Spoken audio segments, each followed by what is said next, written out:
এই তো আপনাদের মহল্লার ভিতর আসতে ফলেই দেখলাম কতগুলো কুকুর আছে। এই কুকুরগুলো যদি একটা মানুষকে যদি ধাওয়া করে, আমার ভাইয়েরা বলেন তো দেখি, দৌড়াইতে দৌড়াইতে দৌড়াইতে দৌড়াইতে মানুষটা ক্লান্তি হয়ে যায়। ভয়ে কিন্তু আত্মাটা থপ থপ থপ থপ ধপ ধপ ধপ ধপ করে কিন্তু আওয়াজ করে। আমার ভাইরা রে, বন্ধুগণ, আল্লাহ তাআলা রব্বুল আলামিনের আয়াতে কারিমা এটাই বুঝাচ্ছে। মুসলিম জেনারেশনের ভাইরা রে, আল্লাহ বলতেছেন, ইয়া আইয়ুহাল্লাযীনা আমানুত্তাকুল্লাহ। রব্বুল কারীম আল্লাহ বলেন, পৃথিবীর জমিনের মানুষেরা তোমরা শোনো, তোমরা যারা ঈমান এনেছো, তোমরা যারা মুমিন হয়েছো, এই মানুষগুলো, ইয়া আইয়ুহাল্লাযীনা আমানুত্তাকুল্লাহ, তোমরা প্রতিটা মানুষ আমি আল্লাহ তাআলা রব্বুল আলামিনকে ভয় করার মতো ভয় করো।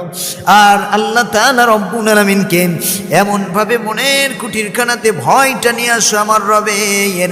যদি তুমি আমার রবের ভয়টা যদি অন্তরের ভিতর রেখে দিতে পারো বান্দা, পৃথিবীর জমিনে একটা বারের জন্য কোনো পাপে তোমাকে গ্রেফতার করতে পারবে না।